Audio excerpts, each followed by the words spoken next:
नमस्कार, स्वागत है आप सभी का।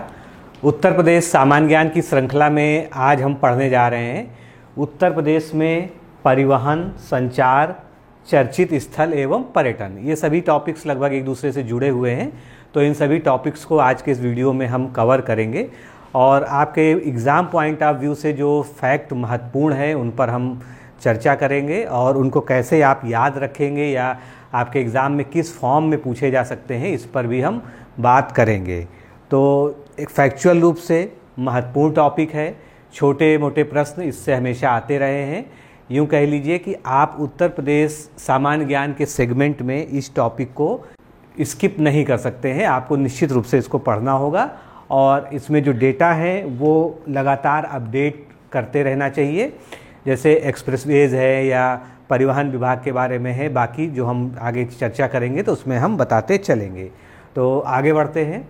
शुरुआत करने से पहले मैं आपको बता दूं कि अगर आप समीक्षा अधिकारी, सहायक समीक्षा अधिकारी परीक्षा की तैयारी कर रहे हैं तो अब आपके पास जो है 22 दिसंबर में लगभग 3 महीने का समय शेष है और ऐसी स्थिति में आपको अपना प्रॉपर रिवीजन स्टार्ट कर देना चाहिए और रिवीजन के साथ में ही आपने जो अभी तक पढ़ा है उसको परखने के लिए, उसकी प्रैक्टिस के लिए आपको स्तरीय प्रश्नों की टेस्ट सीरीज से भी जुड़ना चाहिए। तो डिकोड एग्ज़ाम ने इसी श्रृंखला में, इसी कड़ी में टेस्ट सीरीज लॉन्च की है जिसको हमने वीडियो टेस्ट सीरीज नाम दिया है, क्योंकि इसमें आपको टेस्ट के यानी क्वेश्चंस के वीडियो सॉल्यूशंस भी मिलेंगे। सॉल्व्ड अनसॉल्व्ड पीडीएफ मिलेगी, डेली टारगेट्स मिलेंगे और उसके अलावा वीडियो सॉल्यूशंस मिलेंगे और अंत में 15 फुल टेस्ट मिलेंगे। तो ये अपने आप में एक कंप्लीट टेस्ट पैकेज है जिसमें आपको टॉपिक वाइज भी अभ्यास कराया जाएगा, सब्जेक्ट वाइज भी अभ्यास कराया जाएगा, साथ में अंत में आपको फुल टेस्ट के माध्यम से भी अभ्यास कराया जाएगा। और आपको चूँकि जितने भी टॉपिक वाइज वीडियो हैं, लगभग 4000 प्रश्न, उनका जो है हम वीडियो सोल्यूशन भी देंगे, सॉल्व्ड अनसॉल्व्ड पीडीएफ भी देंगे और डेली टारगेट भी देंगे, जिससे आप चाहें तो आप हमारे इस टेस्ट प्रोग्राम से अपनी तैयारी को अलाइन करके अपना रिवीजन कर सकते हैं, साथ में इसका लगातार जो है अभ्यास कर सकते हैं। तो अगर आप इससे जुड़ना चाहते हैं और इसमें बाइलिंगुअल क्वेश्चंस हैं, इसलिए किसी भी माध्यम में आप हैं तो आपको कोई दिक्कत नहीं होगी। आप अगर जुड़ना चाहते हैं तो ये हमारा नंबर है 9506742546। इस पर आप वीडियो टेस्ट सीरीज लिख के व्हाट्सएप कर दीजिए और आपको जो है पूरी डिटेल आपके व्हाट्सएप पे भेज दी जाएगी। तो चलिए शुरुआत करते हैं हम आज के अपने टॉपिक की। उत्तर प्रदेश में परिवहन एवं संचार। तो परिवहन और संचार किसी भी कम्युनिटी के लिए, किसी भी राज्य के लिए, किसी भी जो है ज़िले के लिए बहुत ही ज़रूरी व्यवस्था है। इसके बिना कोई भी तरीके का ग्रोथ नहीं हो सकता, चाहे सामाजिक ग्रोथ हो, चाहे आर्थिक ग्रोथ हो, चाहे किसी भी प्रकार की ग्रोथ हो। अगर विकास की दृष्टि से हम देखें तो ट्रांसपोर्टेशन एंड कम्युनिकेशन ये सबसे ज़रूरी है और ख़ासकर जब आर्थिक विकास पे हम फोकस करते हैं तो आज आप देख रहे हैं कि उत्तर प्रदेश में आर्थिक विकास बहुत तेज़ी से हो रहा है। उसकी वजह है कि यहाँ पर उत्तर प्रदेश को एक्सप्रेसवेज का जो है स्टेट कहा जाने लगा है, क्योंकि यहाँ पर बड़ी भारी मात्रा में एक्सप्रेसवेज का जाल बिछाया गया है। कम्युनिकेशन और ट्रांसपोर्टेशन बहुत ही स्मूथ और बहुत ही फास्ट हो गया है। तो अगर हम संचार और परिवहन के माध्यमों की बात करते हैं तो सबसे पहली जो हमारे सामने जो बेसिक नीड होती है वो सड़क परिवहन की होती है, जिसको हम रोड ट्रांसपोर्ट कहते हैं। तो उत्तर प्रदेश में सबसे पहले राष्ट्रीयकृत परिवहन 15 मई 1974 को शुरू किया गया था। तो इस तरह के फैक्चुअल क्वेश्चन सीधे सीधे आपसे पूछे जाते हैं। कब प्रारंभ किया गया था? 15 मई 1974 को। और अगर आपसे कभी ये भी पूछ लिया जाए कि उत्तर प्रदेश में सबसे पहले रोडवेज जो आज जो सरकारी बस सेवा को हम रोडवेज कहते हैं, तो राजकीय रोडवेज नामक संगठन ने प्रदेश में बस सेवा कब प्रारंभ की थी? तो पहली बार बस सेवा उत्तर प्रदेश में 15 मई सन 1947 को लखनऊ से बाराबंकी के लिए प्रारंभ की गई थी। इसका कतई मतलब ये नहीं है कि जब हम गुलाम थे, अंग्रेजों के शासन में थे तो बसें नहीं चलती, तब भी बसें चलती थी। लेकिन जब पहली बार राजकीय रोडवेज जो है बना, जिसको हम जो है यूँ कह सकते हैं कि सरकारी, उत्तर प्रदेश का सरकारी रोडवेज सिस्टम बना, तो उसकी पहली बस सेवा की हम बात कर रहे हैं कि 15 मई 1947 को ये प्रारंभ हुआ था। और उत्तर प्रदेश रोडवेज की जगह फिर बाद में जो है अब क्या कहा जाता है, उसको सड़क परिवहन निगम के नाम से हम जानते हैं। तो पहले इसीलिए आज भी बहुत से लोग जो है रोडवेज बोलते हैं, जबकि आज ये बदलकर उत्तर प्रदेश राज्य सड़क परिवहन निगम बन गया है। और इसका मुख्यालय अगर आपसे पूछ लिया जाए तो लखनऊ की राजधानी लखनऊ में है। इसका जो परिवहन निगम है, इसका नियंत्रण जो है एक डायरेक्टर लोगों की मंडल है, जिसको निदेशक मंडल कहते हैं, उनके द्वारा किया जाता है। और इसके कुल 21 रीजन्स या 21 क्षेत्र हैं या 21 जोन्स आप कह सकते हैं। राजकीय परिवहन निगम जो है, राजकीय सड़क परिवहन निगम, इसके द्वारा देश के सभी राष्ट्रीयकृत मार्गों पर सेवाओं का संचालन किया जाता है। अब कुछ और फैक्ट लेते हैं। बड़े नगरों में, पर्यटन नगरों में, नगर निगम वाले नगरों में रेडियो टैक्सी सेवा तथा ग्रामीण क्षेत्रों में लोहिया ग्रामीण बस सेवा का संचालन भी किया जा रहा है। उसके अलावा एक योजना एक बार पूछी गई थी कि लखनऊ योजना, नाम से सुनने से नहीं पता चलता कि किस चीज़ से जुड़ी हो सकती है। लखनऊ योजना अगर सिंपली किसी को नहीं पता है तो किसी भी चीज़ से उसको रिलेट कर सकता है, लेकिन लखनऊ योजना जो है ये सड़कों के विकास से संबंधित थी। मुख्यतः ये था कि जितने भी उत्तर प्रदेश के मेजर सिटीज़ हैं उनको लखनऊ यानी राजधानी से सड़क के माध्यम से सुगमता पूर्वक कनेक्ट कर दिया जाए। और एक क्वेश्चन और आपसे पूछा गया था कि जो पूर्व पश्चिम गलियारा और उत्तर दक्षिण गलियारा है, किसका, स्वर्णिम चतुर्भुज आपने सुना होगा, जो देश के चारों कोनों को जोड़ती है हाईवेज के, नेशनल हाईवेज के माध्यम से। ये उत्तर प्रदेश में एक जगह पे एक दूसरे को काटते हैं, तो वो जगह कौन सी है, वो झांसी है। इस तरह के क्वेश्चन जो है पूछे गए हैं। अब आप बात करते हैं कि उत्तर प्रदेश में नेशनल हाईवेज जो है उनका क्या रोल है, कितनी संख्या है, भारत में कौन सा स्थान है, इस तरह के प्रश्न भी पूछे जाते हैं। तो अभी जो सबसे लेटेस्ट डेटा उपलब्ध है सरकारी, वो ये है कि 31 दिसंबर 2022 तक का हमारे पास डेटा है। और उसकी एक सीट आप देख सकते हैं, ये दिया हुआ है जितने भी स्टेट और यूटीज़ हैं भारत में, उनमें कितनी कितनी जो है किलोमीटर लेंथ में नेशनल हाईवेज हैं। यहाँ पर स्टेट हाईवेज इसमें नहीं जोड़ा गया है। तो ऐसे हम देखेंगे तो सबसे ज़्यादा जो राजमार्ग हैं, नेशनल हाईवेज हैं, राष्ट्रीय राजमार्ग हैं, वो कहाँ पर हैं, वो हैं आपके महाराष्ट्र में। तो पहला स्टेट या जो नंबर 1 स्टेट हो गया हाईवेज की लेंथ के मामले में, वो महाराष्ट्र है। यहाँ पर कुल 102 हाईवेज, नेशनल हाईवेज हैं। हालांकि ये जानकारी आपसे डायरेक्ट एग्जाम में नहीं पूछी जाएगी, आपसे पूछा जाएगा तो केवल क्रम पूछा जा सकता है। अब उत्तर प्रदेश की पोजीशन की बात कर लें तो उत्तर प्रदेश इस मामले में यानी राष्ट्रीय राजमार्गों की लंबाई के मामले में द्वितीय स्थान पे आता है। और उत्तर प्रदेश में 12,270.23 किलोमीटर नेशनल हाईवेज की कुल लंबाई युक्त सड़कें हैं। और अगर आपसे कोई पूछ ले या पूछे ना भी तो आपको सामान्य जानकारी के लिए पता होना चाहिए कि राष्ट्रीय राजमार्ग जो उत्तर प्रदेश के अंदर हैं या उत्तर प्रदेश से गुजरते हैं वो कुल कितने हैं, वो कुल 88 हैं। उसी को आप देख सकते हैं यहाँ पर विस्तृत डायग्राम में दिखाया गया है कि महाराष्ट्र में कितने हाईवेज हैं, जो हमने बताया अभी 102 हाईवेज हैं और 18,459.25 किलोमीटर यहाँ पर टोटल लेंथ है नेशनल हाईवेज की। इसी प्रकार से अगर हम बात कर लें उत्तर प्रदेश की तो उत्तर प्रदेश में कुल नेशनल हाईवेज 88 हैं और कुल लेंथ राष्ट्रीय राजमार्गों की 12,270.23 किलोमीटर है। तो बहुत ज़्यादा आंकड़ों में आपको नहीं पढ़ना है, लेकिन कुछ चीज़ें हैं जो आपसे कभी पूछी जा सकती हैं। अब एक चर्चा होती है कि उत्तर प्रदेश में सबसे लंबा राष्ट्रीय राजमार्ग यानी नेशनल हाईवे कौन सा गुजरता है। तो उससे पहले एक फैक्ट और देख लेते हैं। उत्तर प्रदेश की आर्थिक समीक्षा जो 19-20 थी उसमें एक आंकड़ा दिया गया था कि उत्तर प्रदेश में जो लोक निर्माण विभाग है उसके द्वारा जो अनुरक्षित सड़कों की लंबाई है वो इतनी है, यानी 2,50,206 किलोमीटर कुल लेंथ है। हालांकि ये आंकड़ा पुराना हो गया और उसके बाद इसका रिप्लेसमेंट के लिए कोई आंकड़ा अभी तक जो है कहीं पर मिल नहीं रहा है, जो वेबसाइट पे है वो भी यही अपडेटेड है। तो हम चर्चा कर रहे थे कि वो कौन सा नेशनल हाईवे है जो उत्तर प्रदेश में सबसे ज़्यादा लंबाई में है। तो NH-34 जो है ये सबसे लंबा हाईवे है जो उत्तर प्रदेश के अंदर होकर गुजरता है। अब अगर NH-34 की हम बात कर लें तो ये गंगोत्री के पास से जो है इसकी शुरुआत होती है और उसके बाद ये कहाँ तक जाता है, ये मध्य प्रदेश में एक लखनदौन नामक जगह है, वहाँ तक जाता है। तो कुल लंबाई तो इसकी जो है वो है, लेकिन ये उत्तर प्रदेश में सबसे ज़्यादा लंबाई में रन करने वाला हाईवे है। तो इसके बारे में थोड़ी सी बात कर लेते हैं, इसका रूट क्या है। तो NH-34 की अगर कुल लेंथ देखें तो 724.4 किलोमीटर है।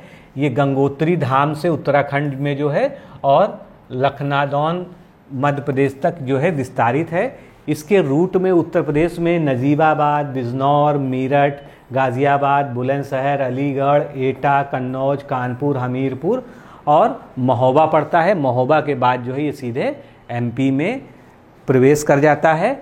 और इसी का NH-19 जो है इसका पुराना नाम NH-2 हुआ करता था, नेशनल हाईवे 2, जो दिल्ली से कोलकाता तक का मार्ग था। इसकी कुल लंबाई जो है वो 655.2 किलोमीटर है। तो यानी अगर आपसे पूछा जाए सबसे ज़्यादा लंबाई में कौन सा NH है, तो वो आपका जो है जवाब होगा NH-34। आगे बढ़ते हैं।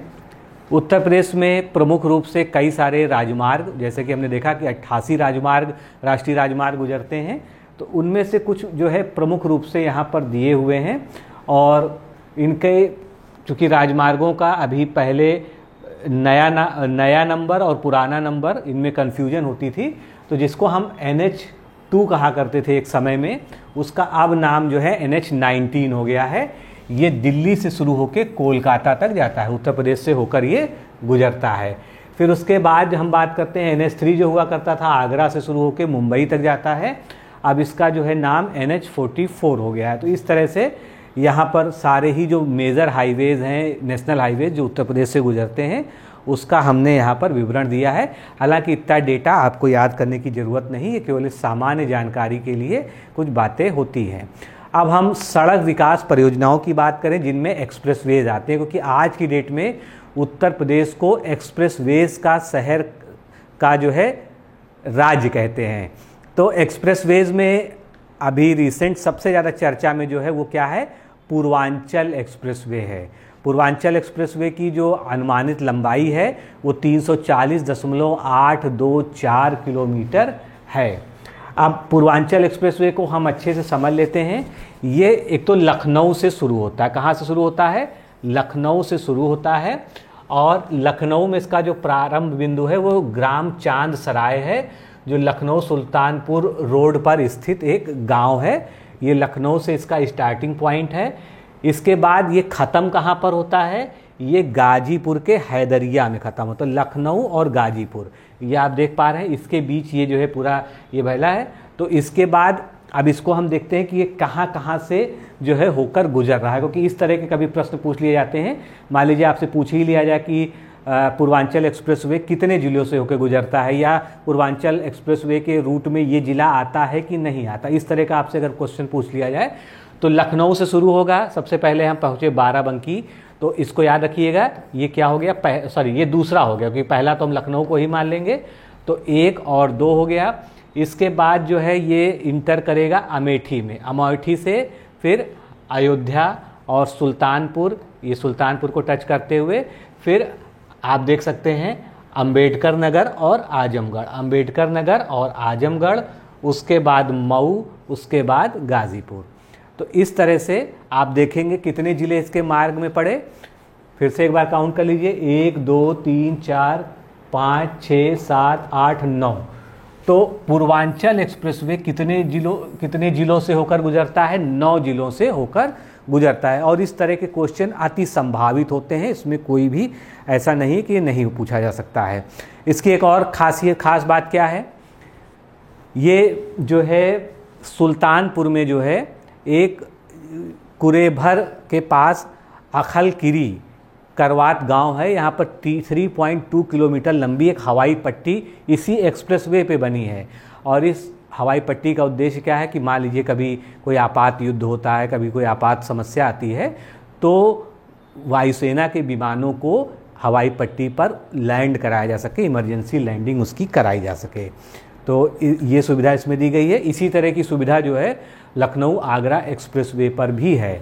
और लखनऊ और गाज़ीपुर में जो है पहले पहुंचने में 15 घंटे का लगभग समय लगता था, और अब इस एक्सप्रेसवे के बनने के कारण, क्योंकि अब ये 340 किलोमीटर का लगभग रूट हो गया है, तो लगभग 10 घंटे में आसानी से पहुंचा जा सकता है।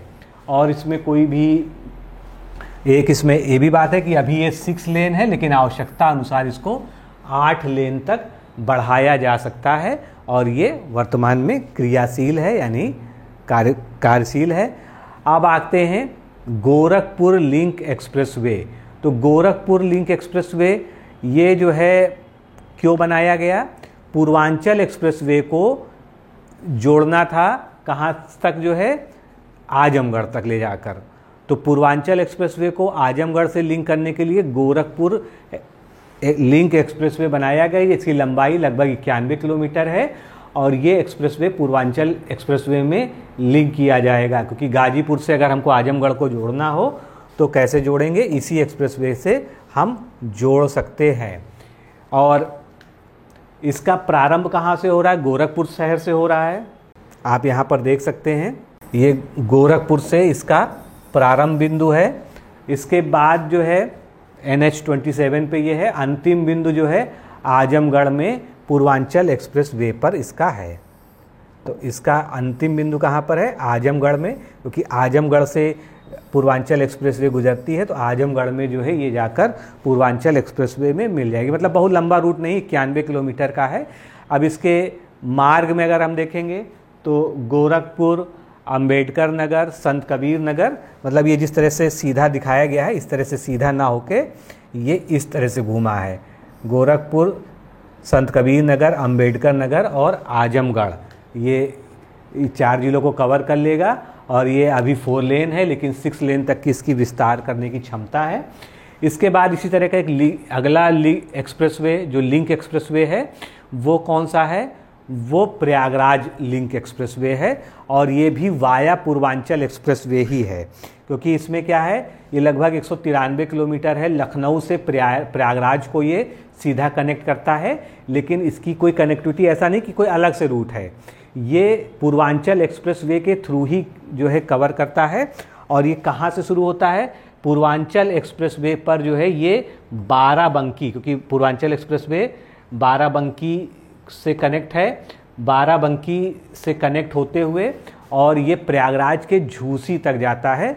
और तो ये कुल जो है 193 किलोमीटर का लिंक एक्सप्रेसवे है। तो इस तरह से छोटी छोटी जानकारियाँ आपको रहेंगी तो ठीक रहेगा। इसके बाद आगरा लखनऊ एक्सप्रेसवे जो काफ़ी पुराना हो चुका है, अब 2016 में ही इसका उद्घाटन हुआ था। इसको ग्रीनफील्ड कंट्रोल्ड एक्सप्रेसवे कहते हैं।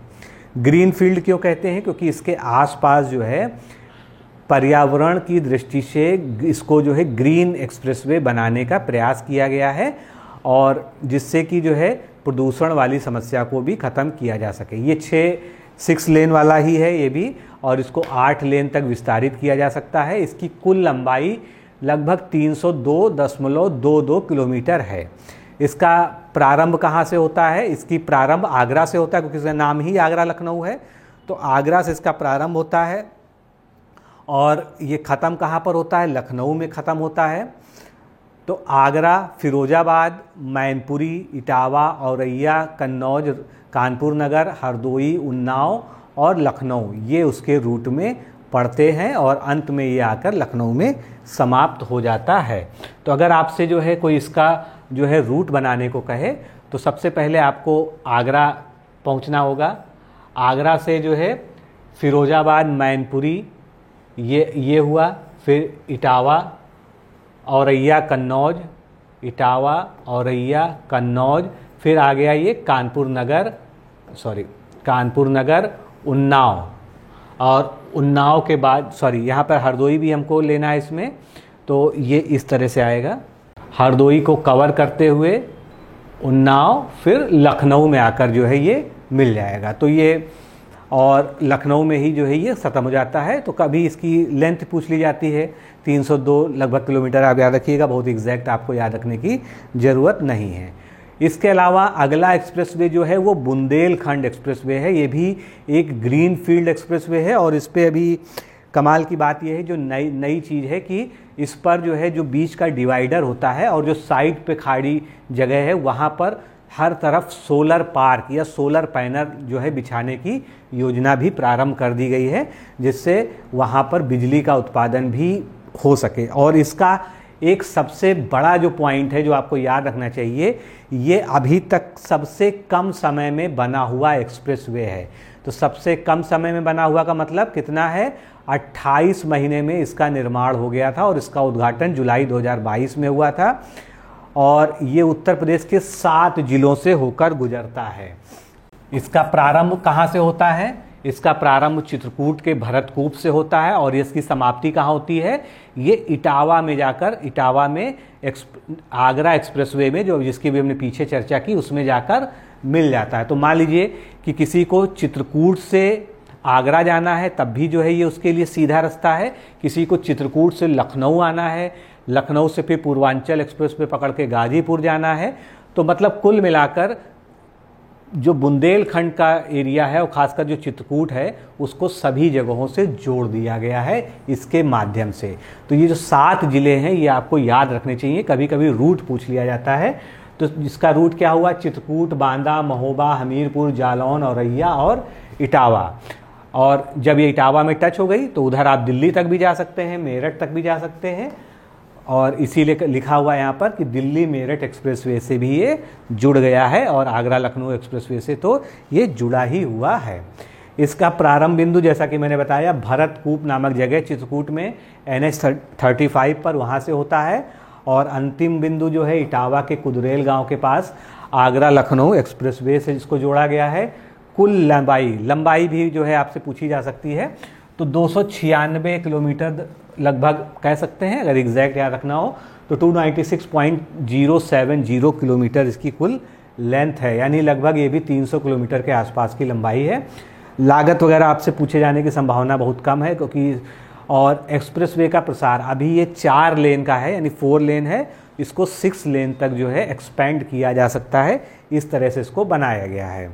बुंदेलखंड एक्सप्रेसवे को 2 नए एक्सप्रेसवे, जो 2 नए लिंक एक्सप्रेसवे हैं, एक तो झांसी लिंक एक्सप्रेसवे, यानी ये झांसी से भी कनेक्ट हो जाएगा, और चित्रकूट एक्सप्रेसवे, इनसे भी ये जोड़ा जाएगा। ये जो है भविष्य की योजनाएं हैं। इसके बाद ये एक्सप्रेसवे और झांसी और चित्रकूट धाम से शुरू होगा जो लिंक एक्सप्रेसवे है। और वित्तीय वर्ष 22-23 में बजट में उत्तर प्रदेश सरकार ने इन 2 राजमार्गों की घोषणा की थी और 235 करोड़ रुपए का बजट निर्धारित किया गया था। किन की बात की जा रही है, जो लिंक एक्सप्रेसवे की हम बात कर रहे हैं।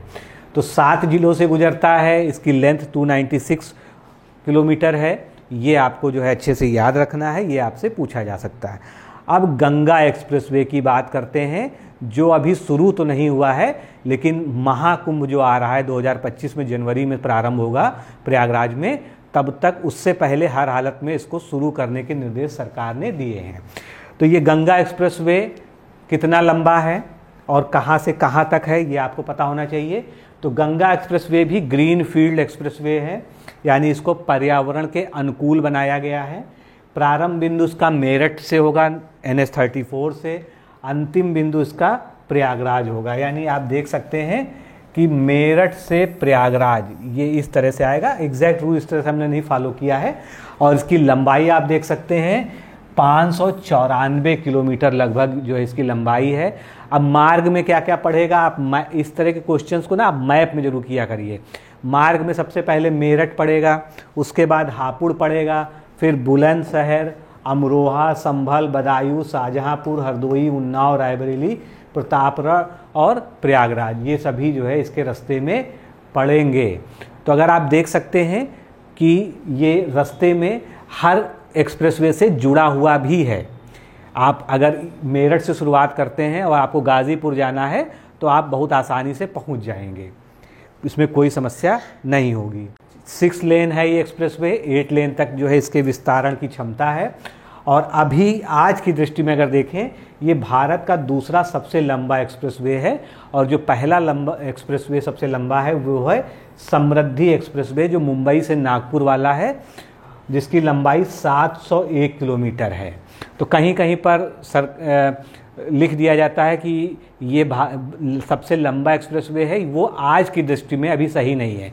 ये जरूर है कि इसका जो एक्सपेंशन है जब वो हो जाएगा तो ये भारत का सबसे लंबा एक्सप्रेसवे होगा। और उसका एक्सपेंशन कैसे होगा, इसको बलिया तक बढ़ाया जाना है। कैसे, इस एक्सप्रेसवे को आगे चल के बलिया तक 300 किलोमीटर और बढ़ा दिया जाएगा।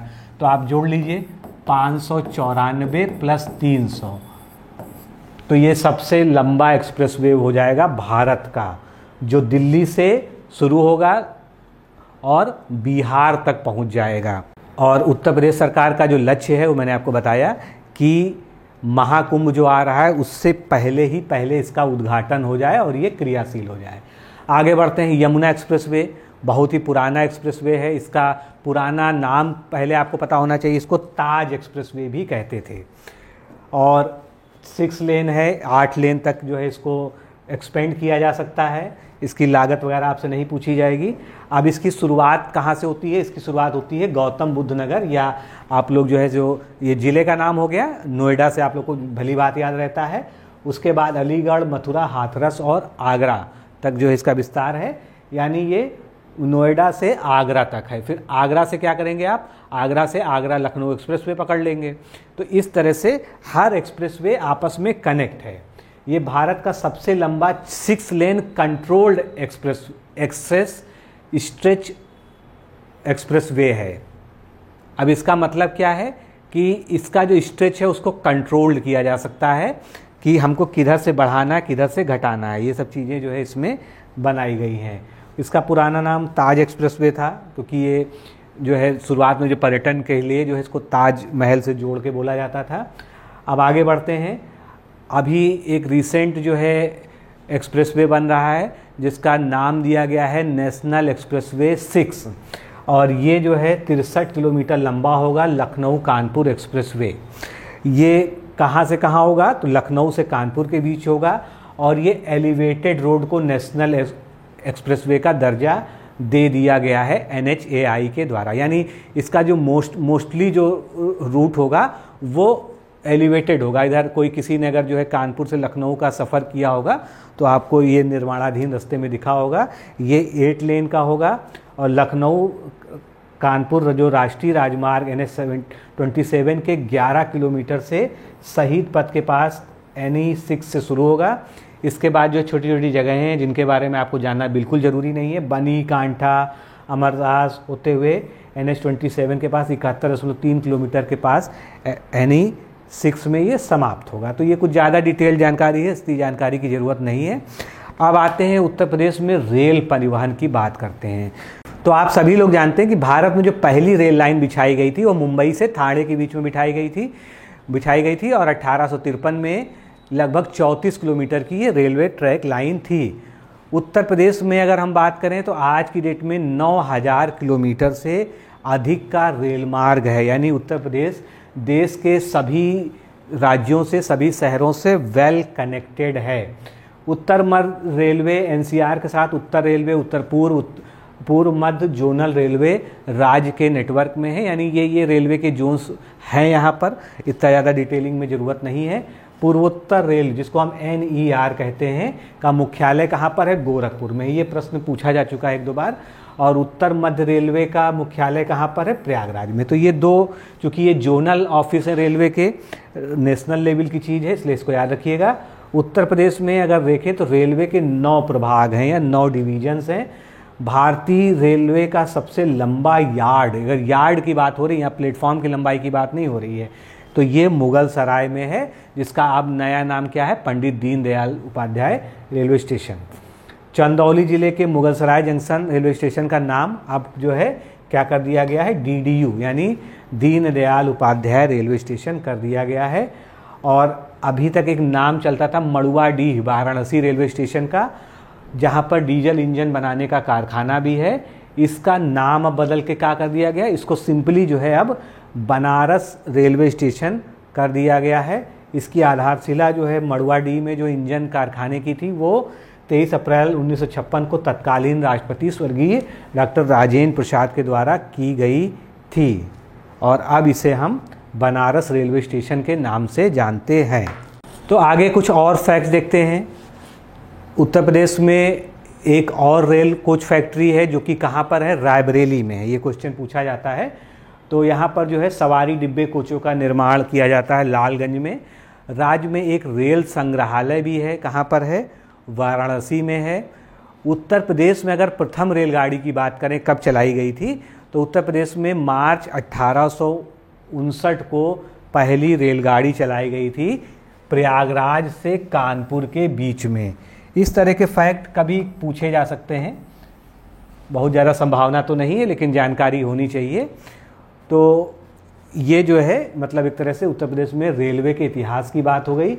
अब हम उत्तर प्रदेश में एयर ट्रांसपोर्ट या एविएशन की बात कर लेते हैं कि उत्तर प्रदेश में वायु परिवहन की स्थिति क्या है। तो उत्तर प्रदेश जो है इस समय उत्तर प्रदेश में 5 इंटरनेशनल एयरपोर्ट्स हो चुके हैं और अच्छी खासी संख्या में जो है डोमेस्टिक एयरपोर्ट्स भी हैं। तो जो डायरेक्ट क्वेश्चन आपसे आज तक पूछे गए हैं उनके बारे में पहले चर्चा कर लें। उत्तर प्रदेश में एक सिविल एविएशन ट्रेनिंग सेंटर है जो इलाहाबाद या प्रयागराज के बमरौली में स्थित है। रायबरेली के फुर्सतगंज में इंदिरा गांधी राष्ट्रीय उड़ान अकेडमी है जहां पर जो है ट्रेनिंग दी जाती है एविएशन की। गोरखपुर में वायुसेना का एक हवाई अड्डा स्थित है। आगरा में नेशनल पैरासूट ट्रेनिंग कॉलेज है जहां पर पैरासूट की ट्रेनिंग दी जाती है। उत्तर प्रदेश का जेवर एयरपोर्ट जिसका नया नाम क्या है? द नोएडा इंटरनेशनल एयरपोर्ट, ये 100 ग्लोबल इंफ्रास्ट्रक्चर प्रोजेक्ट में शामिल होने वाला उत्तर प्रदेश का एयरपोर्ट बन गया है। ये दक्षिण एशिया का सबसे बड़ा एयरपोर्ट होगा जब ये पूरी अपनी जो है जो इसकी परिकल्पना है उसमें साकार हो जाएगा। उत्तर प्रदेश भारत का एकमात्र राज्य बन जाएगा जहां पर कितने हैं? 5 अंतर्राष्ट्रीय हवाई अड्डे हैं। तो एक तो जेवर इंटरनेशनल एयरपोर्ट या जिसका जो है नोएडा हमने बात कर ली, उसके अलावा जो है महर्षि वाल्मीकि अंतर्राष्ट्रीय हवाई अड्डा कहाँ पर है? अयोध्या में है। कुशीनगर इंटरनेशनल एयरपोर्ट कुशी में ही है। चौधरी चरण सिंह एयरपोर्ट कहाँ पर है? लखनऊ में है। और लाल बहादुर शास्त्री अंतर्राष्ट्रीय हवाई अड्डा कहाँ पर है?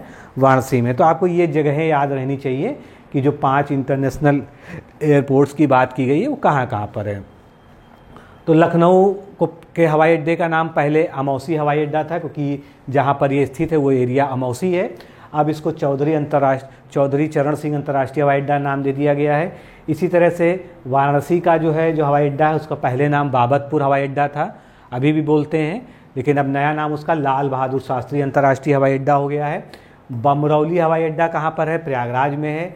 चकेरी हवाई अड्डा, इसका जो नया नाम प्रस्तावित है वो है गणेश शंकर विद्यार्थी के नाम पर, जो है जो पत्रकार एवं स्वतंत्रता संग्राम सेनानी है भारत के, उनके नाम पर है, तो कानपुर में है। फिर सिविल एयरपोर्ट कहाँ पर है? कानपुर में है। खेरिया हवाई अड्डा आगरा में है। सरसावा हवाई अड्डा सहारनपुर में है। और एक रह गया हिंडन एयरपोर्ट, ये कहाँ पर है? ये गाज़ियाबाद में हिंडन नदी के नाम पर है। महर्षि वाल्मीकि अंतर्राष्ट्रीय हवाई अड्डा जो आप सभी लोग जानते हैं, रिसेंट उद्घाटन हुआ है अयोध्या में। नोएडा इंटरनेशनल ग्रीनफील्ड एयरपोर्ट जो जेवर नाम है गौतम बुद्ध नगर में है। और ललितपुर हवाई अड्डा ललितपुर में ही है। झांसी हवाई अड्डा झांसी में ही है। तो जिनके नाम सिंपल हैं उनमें कोई समस्या नहीं है। अब जैसे महायोगी गोरखनाथ हवाई अड्डा, ये कहाँ पर है? गोरखपुर में है। ताज अंतर्राष्ट्रीय हवाई अड्डा ग्रेटर नोएडा में है। IIT कानपुर हवाई अड्डा कानपुर में है, जिसको कल्याणपुर हवाई अड्डा भी कहते हैं। बरेली हवाई अड्डा जिसका नया नाम नाथ एयरपोर्ट प्रस्तावित है, ये कहाँ पर है? बरेली में है।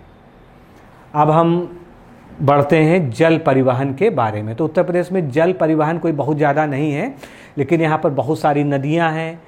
गंगा जैसी विशाल नदी है, गंगा यमुना जैसी, और घाघरा गोमती। तो यहाँ पर जल परिवहन की जो सुविधा है वो उपलब्ध है, हालांकि उसका पर्याप्त मात्रा में दोहन नहीं किया गया है। राष्ट्रीय जलमार्ग संख्या जो 1 है, जो कि इलाहाबाद या वर्तमान प्रयागराज से पश्चिम बंगाल के हल्दिया तक विस्तृत है, उसको नेशनल वाटर वेज कहते हैं। और इसकी कुल लंबाई जो है जलमार्ग की 1620 किलोमीटर है। ये देश का सबसे लंबा आंतरिक जलमार्ग है, तो ये इसके लिए एक अच्छी बात है। बनारस की तर्ज पे ही जनपद अयोध्या में सरयू नदी पर अभी जो है जो गुप्तार घाट से अयोध्या तक क्रूज चलाया जा रहा है। जैसे बनारस में क्रूज चल रहे हैं उसी तरह से मेन जो है जल परिवहन के विकास के लिए। आगे बढ़ते हैं। अब हम इंफॉर्मेशन कम्युनिकेशन की बात कर लेते हैं तो उत्तर प्रदेश का जो राज्य सूचना केंद्र है वो कहाँ पर है, वो लखनऊ में है। यहीं पर एक सवाल आपसे पूछा गया था एक बार जो है कि भारत में सबसे पहले हवाई डाक सेवा कब शुरू की गई थी, तो वर्तमान जो प्रयागराज है वहाँ के नैनी से जो है ये सब सेवा 18 फरवरी 1911 को शुरू हुई थी। और ये सेवा कहाँ से कहाँ तक की, मतलब प्रयागराज में ही, प्रयागराज जो है जो मेन शहर है वहाँ से नैनी तक जो है ये थी। टेलीग्राफ सेवा जो अब जो है ख़त्म हो चुकी है, इसका प्रारंभ मार्च 1854 में आगरा और कलकत्ता के मध्य में हुआ था। 20 मई 2020 को उत्तर प्रदेश के मुख्यमंत्री ने उत्तर प्रदेश सूचना प्रौद्योगिकी एवं स्टार्टअप नीति 2017 के अंतर्गत उत्तर प्रदेश स्टार्टअप फंड का शुभारंभ किया गया था उत्तर प्रदेश के मुख्यमंत्री द्वारा। और लखनऊ में एयरपोर्ट के सामने 40 एकड़ क्षेत्रफल में एक नादरगंज नामक जो है इंडस्ट्रियल एरिया है।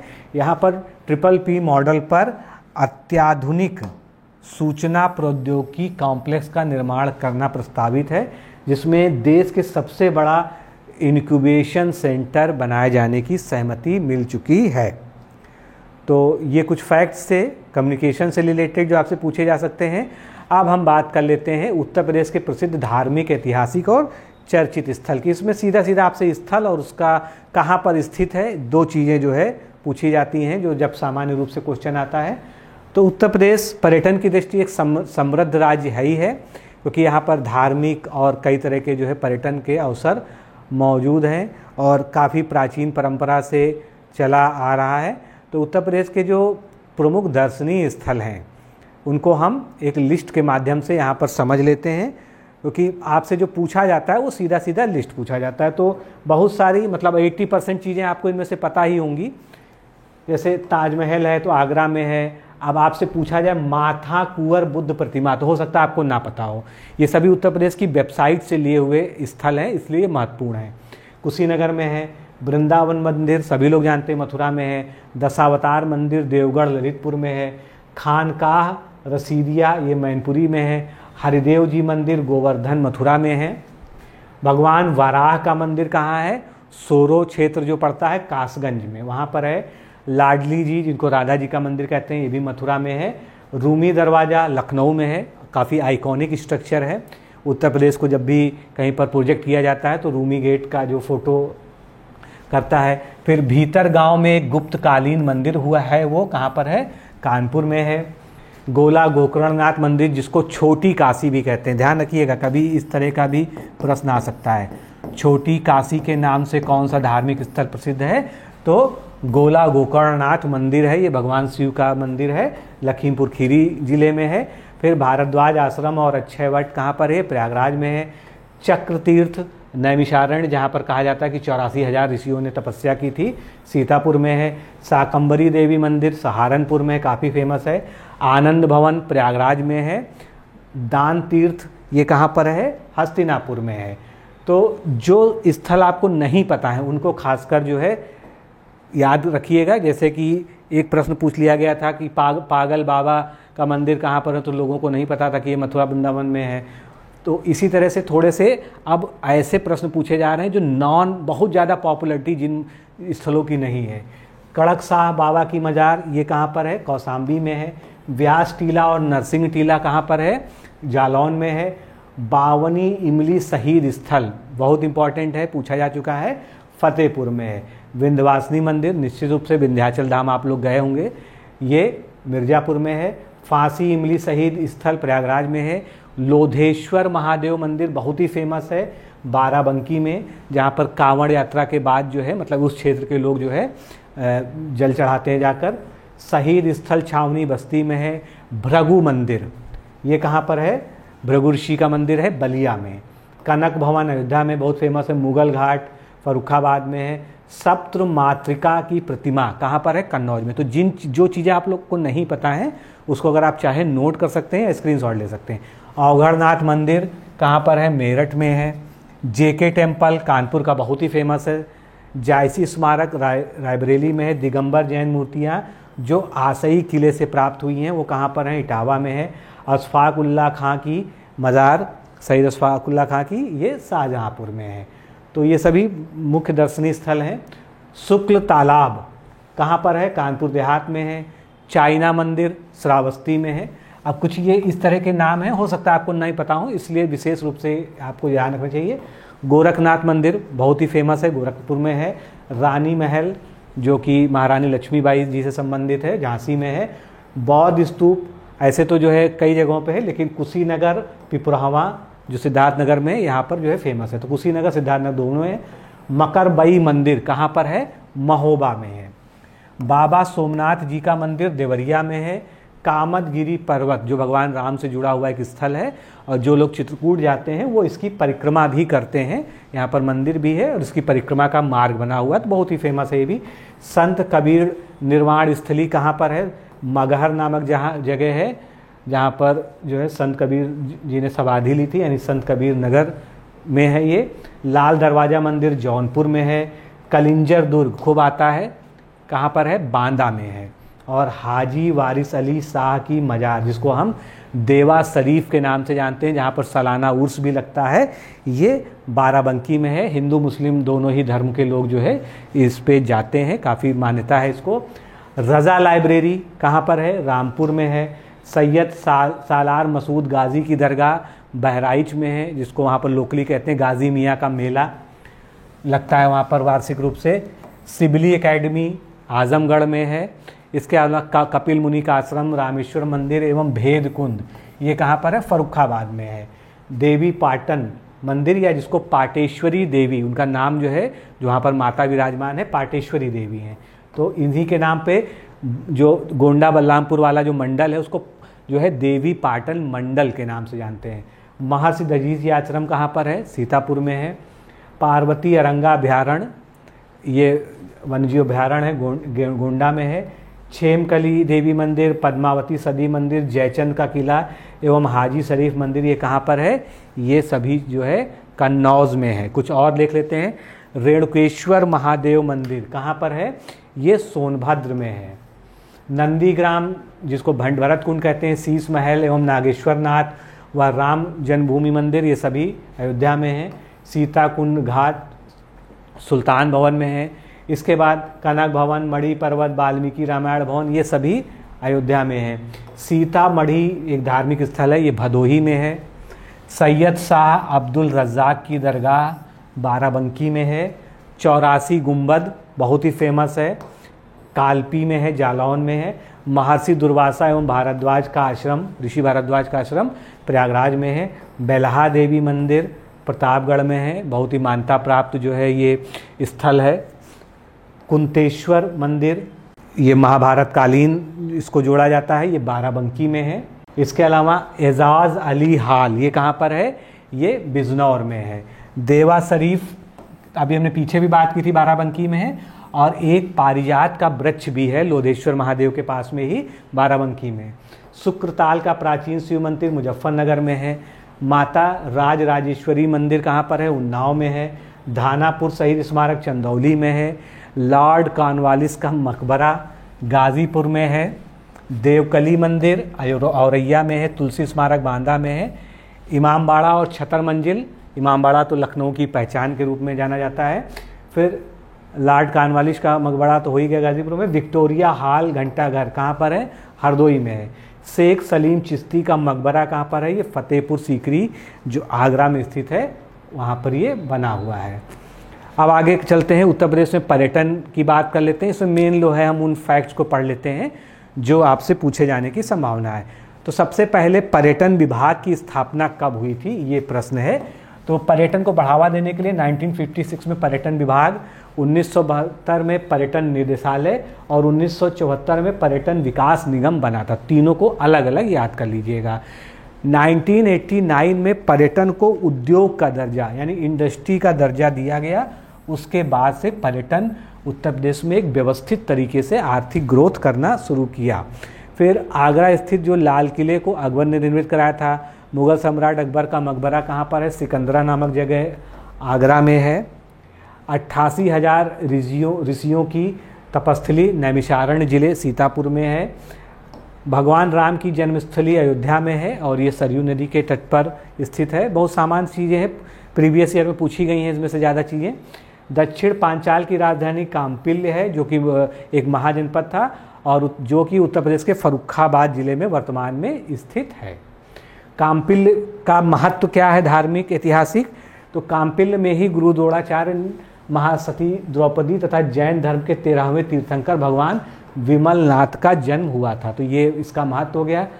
सूफी संत शेख सलीम चिश्ती की दरगाह फतेहपुर सीकरी में है। मुक्तेश्वर शिव व झारखंडेश्वर मंदिर, गढ़मुक्तेश्वर, लवड़ासुर किला, ये सभी कहाँ पर है? हापुड़ में है। तो ये पीछे हमने नहीं जिक्र किया था लिस्ट में, इसको ध्यान रखिएगा। ये हापुड़ के स्थलों को याद रखना जरूरी है। उसके बाद एक रज़ा लाइब्रेरी है जिसका हमने जिक्र किया था, रामपुर में है। देवगढ़ में दशावतार मंदिर है जो कि ललितपुर जिले में है। घोषिताराम विहार अवशेष जो कि बौद्ध धर्म से संबंधित है स्थल है, ये कहाँ पर है? कौशाम्बी में है। उत्तर प्रदेश के जालौन जिले में कालपी में व्यास व नरसिंह टीले हैं। फिर गंगा के 84 घाट, विश्वनाथ मंदिर, संकट मोचन मंदिर, नाम से ही आपको पता चल गया होगा। तुलसी मानस मंदिर, भारत माता मंदिर, रामनगर का किला, राजघाट और सारनाथ, ये सभी कहाँ हैं? वाराणसी या बनारस में स्थित हैं। कुछ और फैक्ट्स देख लेते हैं। सारनाथ जो कि वाराणसी में है, गुप्तकालीन धमेक स्तूप और अशोक निर्मित चौखंडी स्तूप यहीं पर स्थित है। आसिफुद्दौला व शान नजफ, इमामबाड़ा, छतर व मुबारक मंजिल, रूमी दरवाजा, ये सब लखनऊ के फेमस प्लेसेज हैं। आसफी व बड़ी जामा मस्जिद, मोती महल, बेगम हजरत महल पार्क, काकोरी शहीद स्थल, मनकामेश्वर मंदिर, चंद्रिका देवी मंदिर, ये सभी लखनऊ के कुछ प्रमुख पर्यटन आकर्षण हैं। इसके बाद सैयद सालार मसूद गाजी की मज़ार, राजा सुहेल देव मंदिर तथा करतनिया घाट वन्यजीव विहार कहाँ पर है? बहराइच में है। देवराहा बाबा आश्रम कहाँ पर है? देवरिया में है। फिर अयोध्या में कुल 5 जैन तीर्थंकरों, जिसको हम लोगों ने हिस्ट्री में भी पढ़ा था जब यूपी की हिस्ट्री में, कौन कौन है? ऋषभदेव जी, अजितनाथ जी, अभिनंदन स्वामी, सुमितनाथ जी तथा अनंतनाथ जी, सुमतिनाथ ही है वो। तो इन्होंने जन्म लिया था, ये इसलिए भी अयोध्या का बहुत महत्व है। बेगम समरू निर्मित प्रसिद्ध सरधना चर्च, ये कहाँ पर है? ये मेरठ में है। उत्तर प्रदेश में कुल 87 संग्रहालय हैं। और आपसे अगर सबसे पुराना और सबसे बड़ा पूछ लिया जाए तो सबसे पुराना और सबसे बड़ा बहुउद्देशीय संग्रहालय राज्य संग्रहालय लखनऊ में स्थित है, जो कि लखनऊ के जू के अंदर है। इसकी स्थापना 1863 में की गई थी। ये सारे प्रमुख संग्रहालय हैं। इनका स्थान जैसे राज संग्रहालय लखनऊ हो गया, राजकीय संग्रहालय मथुरा, राजकीय संग्रहालय झांसी, स्थापना वर्ष पूछे जाने की बहुत कम संग्रहालय हैं। अंतर्राष्ट्रीय राम कथा संग्रहालय और मार्ट गली अयोध्या में है। राजकीय बौद्ध संग्रहालय गोरखपुर में है। लोक कला संग्रहालय लखनऊ में है। जनपदीय संग्रहालय सुल्तानपुर, राजकीय बौद्ध संग्रहालय कुशीनगर। तो एक चीज़ ध्यान रखिएगा, बौद्ध संग्रहालय कुशीनगर में भी है और जो है ये गोरखपुर में भी है। फिर पुरातत्व संग्रहालय, क्योंकि जो इसमें से कुछ यूनिक है वही आपसे पूछे जाने की संभावना है। राजकीय स्वतंत्रता संग्राम संग्रहालय कहाँ पर है? मेरठ में है, तो महत्वपूर्ण हो गया। जैन संग्रहालय मथुरा में है। डॉक्टर भीमराव अंबेडकर संग्रहालय एवं पुस्तकालय रामपुर में है। कालका बिंदादीन महाराज की ड्यूढ़ी व कथक संग्रहालय ये लखनऊ में है। लाल बहादुर शास्त्री व स्मृति संग्रहालय वाराणसी में है। राजकीय बौद्ध संग्रहालय सिद्धार्थनगर में। तो 3 राजकीय बौद्ध संग्रहालय हो गए, एक सिद्धार्थनगर का भी हो गया। राजकीय पुरातत्व संग्रहालय फर्रुखाबाद में भी है और बाल संग्रहालय नाम से एक संग्रहालय है जो कन्नौज में है। अब अंतिम जो है आज का जो चरण है उसमें हम बात कर लेते हैं उत्तर प्रदेश की जो नई पर्यटन नीति है 2022 की। तो ये 16 नवंबर 2022 को कैबिनेट के द्वारा पारित हुई थी और इसका लक्ष्य क्या है? 20,000 करोड़ के निवेश के साथ 10 लाख लोगों को रोजगार देना। क्योंकि कोई भी नीति होती है, पॉलिसी होती है, तो उसका लक्ष्य जो है प्रमुख होता है।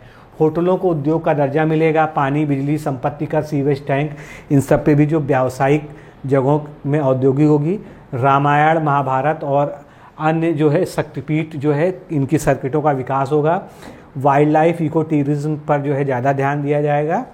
और इसके साथ जो है 4 और मेजर हमारे पास लक्ष्य हैं जो शायद आप ना पढ़ पा रहे हो, मैं आपको इसलिए पढ़ के सुना देता हूँ।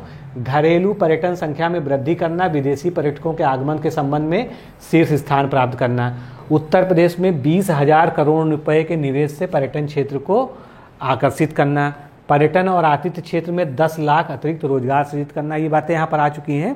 और 10% प्रतिवर्ष की इस क्षेत्र में वृद्धि हासिल करना, और विशेष रूप से उच्च क्षमता वाले कम विकसित पर्यटन क्षेत्रों में मेगा प्रोजेक्ट निवेश को प्रोत्साहित करके जीएसडीपी में 15% की हिस्सेदारी प्राप्त करना।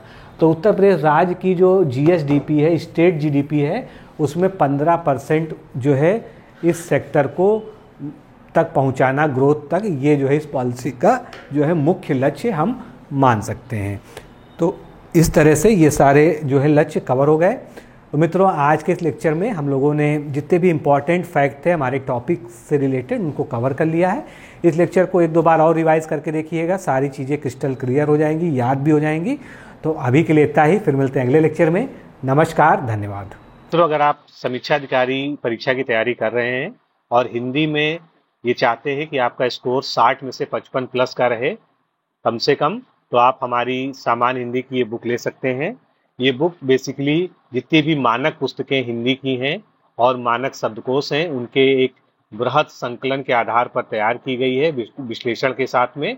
इसीलिए 2016 से अब तक जितनी भी परीक्षाएं संपादित हुई हैं समीक्षा अधिकारी, सहायक समीक्षा अधिकारी की, चाहे वो प्रीलिम्स परीक्षा हो चाहे मेंस की परीक्षा हो, तो उसके ऑब्जेक्टिव पेपर में इसमें हमेशा 55 प्लस क्वेश्चंस आए हैं, जो कि अपने आप में एक उल्लेखनीय उपलब्धि है। तो ये ऑनलाइन भी अवेलेबल है, जिसका लिंक आपको दिखाई दे रहा है। इसके अलावा ये ऑफलाइन भी अवेलेबल है बुक स्टोर्स पर, आप चाहें तो इसको मंगा सकते हैं। अगर आप समीक्षा अधिकारी परीक्षा की तैयारी इस प्रकार से करना चाहते हैं कि आप इस बार ही इस परीक्षा को क्रैक करके अपना नाम सफल अभ्यर्थियों की सूची में दर्ज कराना चाहते हैं, जैसा कि आप देख पा रहे हैं, ये सभी हमारे संस्थान के अब तक 2-3 परीक्षाओं में सफल अभ्यर्थियों का विवरण है। तो आप हमारे इस फाउंडेशन बैच से जुड़ सकते हैं, जो कि एक बेसिकली वीडियो लेक्चर्स प्रोग्राम है। इसमें आपको हमारे डिकोड एग्जाम एंड्रॉयड ऐप के माध्यम से वीडियो लेक्चर्स, पीडीएफ में नोट्स और टेस्ट सीरीज प्रोवाइड कराया जाता है। और ये कोर्स इस तरह से डिजाइन किया गया है कि सभी जितने भी इंपॉर्टेंट टॉपिक्स हैं वो पूरी तरह से हर प्रकार से कवर हो जाते हैं। आपको किसी भी बाहरी स्रोत से कुछ भी पढ़ने की आवश्यकता बिल्कुल भी नहीं पड़ती है, क्योंकि सारा कंटेंट यहाँ पर सिस्टमैटिक ढंग से आपको प्रोवाइड किया जाता है और वीडियोस को कई बार प्ले करने की आपको सुविधा दी जाती है। इसी प्रकार टेस्ट भी आप जो है मल्टीपल टाइम्स जो है अटेम्प्ट कर सकते हैं। ज़्यादा जानकारी के लिए हमारे ये 2 व्हाट्सएप नंबर आपको स्क्रीन पे दिख रहे हैं, इन पर RO फाउंडेशन कोर्स आप लिखकर भेज देंगे तो आपको व्हाट्सएप पर ही सारी जानकारी दे दी जाएगी।